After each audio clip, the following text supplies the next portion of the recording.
A categoria de direitos de desestabilização é uma alternativa à visão da eficácia privada dos direitos fundamentais.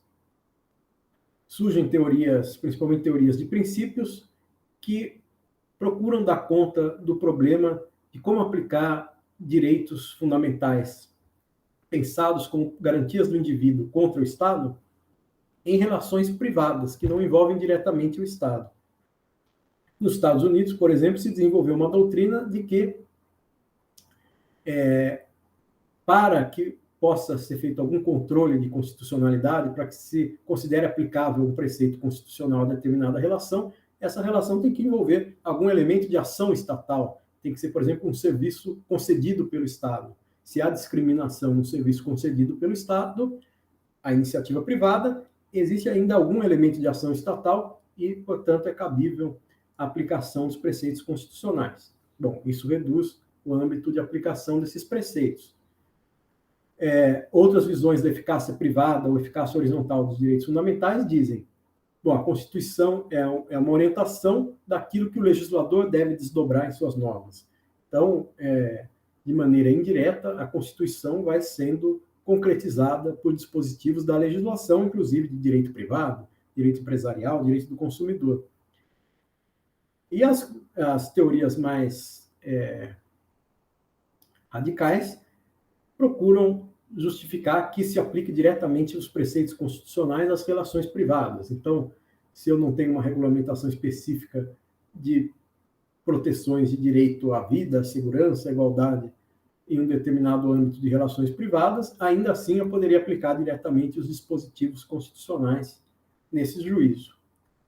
Bom, essas teorias, todas elas são insuficientes, porque não dão conta dos limites do Poder Judiciário para análise desses fatos na esfera privada, que vão contra aquilo que foi prometido pela Constituição, né? A Constituição dá garantias do indivíduo em relação ao Estado, mas cada vez mais há concentrações de poder de comunicação, de poder econômico, nas organizações espalhadas pela sociedade, escolas, empresas, prisões, universidades, e daí a importância de pensar como o Estado pode atuar para concretizar a Constituição dentro dos seus próprios procedimentos, órgãos, mas também em órgãos, organizações, procedimentos da esfera privada.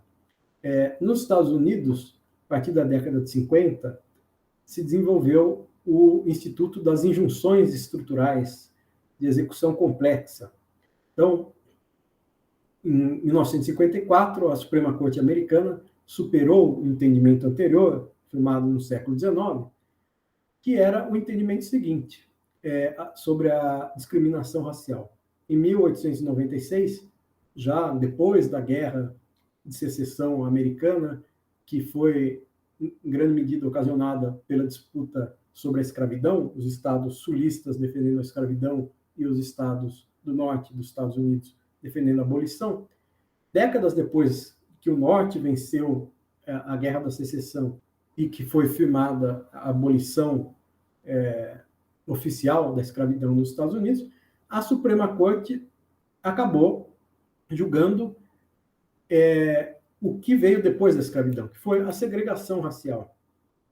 E a Suprema Corte Americana, no final do século XIX, no caso Plessy versus Ferguson, estabeleceu que o princípio da igualdade não estabelecia a obrigatoriedade de que as pessoas de diferentes raças tivessem acesso aos mesmos lugares, desde que elas tivessem acesso a serviços, a infraestruturas da mesma qualidade.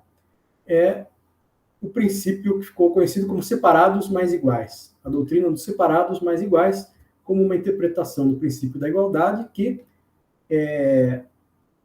dava subsídio à segregação racial.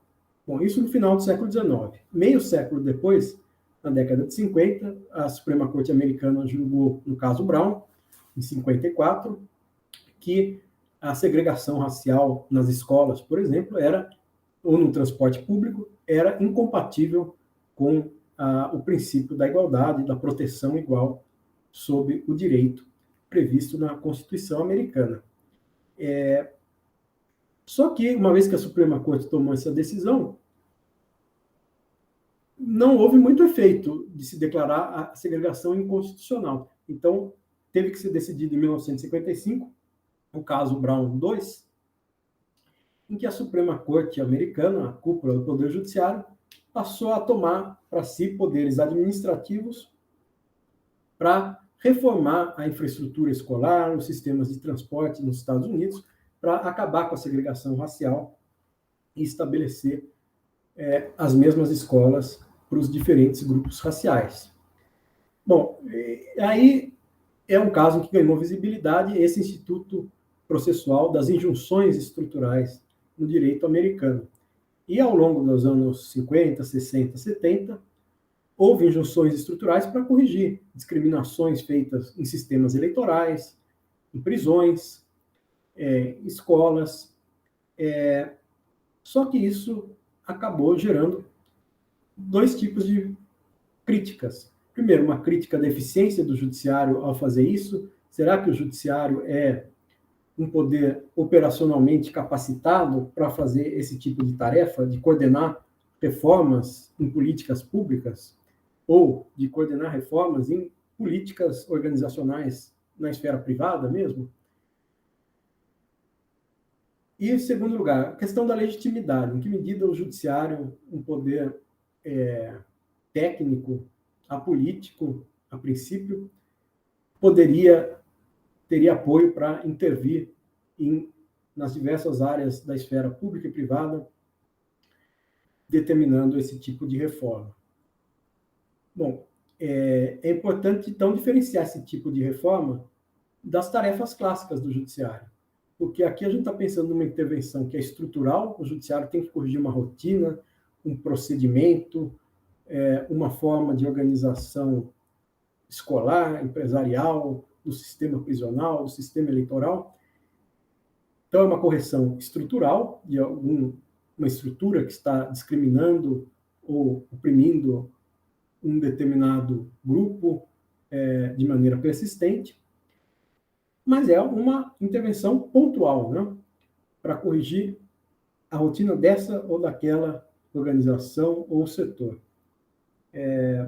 Então, é diferente da tarefa clássica do judiciário, porque não é nem a execução pontual, quer dizer, a cobrança de uma indenização, a adjudicação de um bem, e também não é o controle de constitucionalidade, um controle meramente normativo, de declarar a nulidade de uma norma inconstitucional. Não, é preciso tomar uma providência administrativa. Então, é algo que extrapola até mesmo um instituto, como previsto na Constituição brasileira, mandado de injunção, né? Quando, na falta de uma norma que regulamente o exercício de um direito, você não pode exercer aquele direito, o judiciário poderia concretizar essa norma, regulamentar essa norma que não está regulamentada para que o direito seja executável. Não, aqui não é uma questão meramente normativa, é uma questão de intervir numa rotina administrativa. Então, não é uma função clássica do judiciário, não é um mero controle normativo, nem é uma execução simples, é uma execução complexa. Também não é uma tarefa legislativa, não é a emissão de uma norma geral e abstrata. E, além de tudo, não é uma tarefa administrativa clássica feita, em geral, pelas agências do Poder Executivo encarregadas de conceber, executar, monitorar políticas públicas em geral. Aqui, a intervenção é muito mais pontual, embora seja estrutural, do que a concepção e a implementação de uma política pública geral. Esse tipo de intervenção tem a ver com o direito antitruste, por exemplo, o controle de condutas anticoncorrenciais ou com a aprovação de operações empresariais de concentração empresarial. É algo mais parecido com esse tipo de papel do Estado.